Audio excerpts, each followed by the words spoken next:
Hello there, how are you? Welcome to a new week and welcome the new notes, the new Zimbabwean dollar, the $2 and the $5, and yeah, I'm not in the country, so I have not seen the dollars, but here's what I think. My economic analysis. What I think is going to happen. We know that the moment they introduced the bond notes, they were actually introducing the Zim dollar without telling you that. And the Reserve Bank governor said 5 years ago that we're not going to introduce the same currency until the fundamentals are in place, but they have shied away from that. Now they have released the same dollar and the fundamentals are still terrible. In fact, the government is still running a deficit and the government doesn't have money to pay for all its activities, and as prices are still going up, since the inflation is still going up, the government is getting more and more broke. So the only way that they are going to be able to pay the deficit is for them to print more money, whether it's RTG, Esperances or whatever. They're just gonna print some more money. Okay, as the government is printing some more money, they are going to fuel hyperinflation. So the inflation rate, as I see it, is going to increase like tremendously. There's going to be a massive hyperinflation. And if you're in Zimbabwe right now, just know that the currency that you're holding is going to lose value over time. And as time goes on, it's going to lose value faster than it is losing value now, because the Zanu Pf government is going to print like no man's business, because they've got no other source of cash. Well, it's not like there is no other source of cash precisely, just that the sources that are there, they don't want to share with you. They do have source from the diamonds, from the gold, but they're not going to share that with the country. Remember, it's their loot. These guys are not interested in building the country. They are interested in looting. So whatever is there, they're gonna loot it. Even the Chinese are complaining that 133 million of their money has been looted. It's just disappeared, just like that. I mean, if they can loot from the Chinese as well, this is terrible.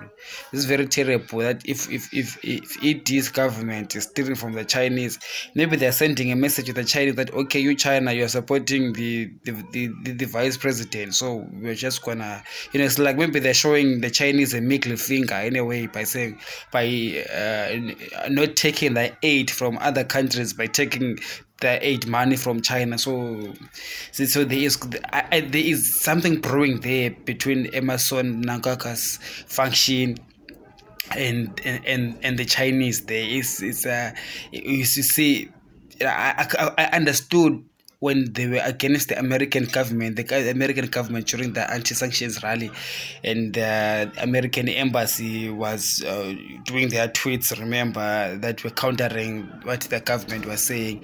Well, you can understand they've been at loggerheads for many years. I mean, for a couple of decades, or if not more. But with the Chinese, remember, Robert Mugabe said we're going to have this look east policy. So now with this look east policy, now we are seeing the figures that the other countries that are donating to Zimbabwe. We've got the Americans, the British, and other European countries that they're contributing something from 50 million to 100 million or so. And the Chinese, we are told, they only contributed $3 million, but they are saying no, we contributed 136, so 133 million is missing. So now, what I'm wondering there is that did they steal the money, or they just are poking the Chinese? It's most likely that the money was stolen or just disappeared. So, but why do they steal the Chinese money, or just that 133 was stolen from across the board, but then they just decided to underreport the Chinese figure? But why the Chinese specifically? Is it like am I reading like that Mnangagwa is saying something to the Chinese? Is he showing them the middle finger? He's trying to show them, you know what, you cannot do anything much to me, and why does he believe that he can he can do that to the Chinese. Who is supporting him? We saw him going to Russia. We saw that he's having deals with the Russians and he's selling the country to the Russians as well. So I was seeing Emerson Mnangagwa with the Russian counterparts and the deputy president with the Chinese counterparts. Are we saying that if there's going to be a civil war in Zimbabwe, some prophets are prophesying between Emerson Mnangagwa and the Vice President Chiwenga, is it going to have some Russian against Chinese interests? It's very difficult to see that playing out because Russia and China, they've got strong bilateral relations. Of course, they are not really 100% friends, but they've got a lot that ties them together. They're in the BRICS together. They are in the anti-American side together. So they've got a lot to benefit they've got a lot to benefit from working together than working against each other, especially in a country like Zimbabwe. So it will be interesting to see how that is going to play out, how the Russians, if ever the Chinese were to sponsor the deputy president to fight Emerson Mnangagwa, it will be interesting to watch the Russians coming to help Emerson Mnangagwa with weapons in this so-called civil war that is, we are told, is coming. I do not know if there's a civil war that's coming. I've got no idea. No clue, zero, zilch. I am just speaking from what I'm hearing, the rumors out there, and it's plausible that there could be a civil war. The chances of it happening are not far-fetched. So I am not in a camp that believes that it is clearly impossible, but it is possible. It is avoidable, but it kind of like possibly, the factionalism in Zanu Pf has been going on, has been brewing for a long time. And when talking about Zanu Pf or dealing with people who don't care about women's lives, they can kill anyone just like that. So when it comes to each other, I think it can escalate to a place where they are fighting each other militarily. I'm just wondering that which soldiers are going to be fighting for who. I mean, these soldiers are just dying of hunger. So it will depend whose propaganda will the soldiers buy. Like, I'm talking about the rank and file in the military. Who's will they buy a Mnangagwa story? Will Mnangagwa use diamonds or some money that he has? He's super rich. He's a billionaire. He can try to win them by giving them something. And Chiwenga, what propaganda is he going to tell them to win their favor, for them to fight on his behalf? Because we do understand the generals on top, that they themselves have got few words of some sort. So I don't have a problem understanding that, but we have a problem with understanding with the junior soldiers. Who are they going to listen?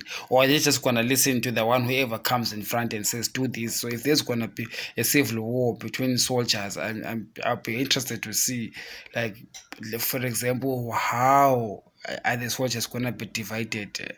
Or is it going to be soldiers against military police? It's going to be tough. Or is Sevius Kasukure going to also be part of this thing? He's also calling himself Tyson Wabantu, a spin-off of Zonto Wabantu of South Africa, who dances naked, and lets men touch hair behind in public, and so Tyson Wabantu is rebranding himself in this social media blitz, so Xavier is coming back into the Zimbabwean politics, and he believes he's gonna take over from Mnangagwa. So therefore, he thinks he's got support from Zanu Pf. Obviously, I think there's some elements of G40 that are left in the Zanu Pf that are going to be backing him up. So at the end of the day, I'm going to say that it all means nothing for the rest of the Zimbabweans.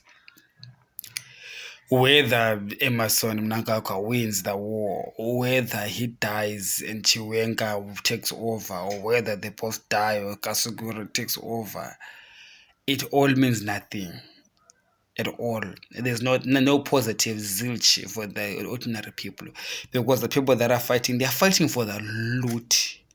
They are not fighting for the country to be saved. No, they're fighting for that loot. Who's gonna take that loot? Because you guys, you the owners of Zimbabwe, you have proven to them that you are owners that do not have weapons. You just have got this treasure, but you do not have weapons. You are not safe, so they're just coming in to take as they please. And as a cabal, now they are fighting each other over the loot. So it does not matter which side you're going to support. So that is why some people are calling for the people of Zimbabwe themselves to come up with their own idea, their own and their own salvation. And as I've said before, that the salvation of the people of Zimbabwe is going to come when they denounce their own corruption themselves. When people stop being corrupt, then people become strong as a unity. As a unit, and decide to take the country for the people, by the people, not a few, for the few. So the day when that happens, you Zimbabweans, you are going to rise and you are going to take over, but not now. Now what you are seeing is just looters who are fighting over the loot, and the economy is going to get worse. I do not even know what they're looting. I think the only thing that they want to loot is the minerals, because there's not much land. Land has been taken. There's no businesses. Businesses have been taken and run down. So the only thing that is left is the mineral wealth of the country that they are going to try to fight over.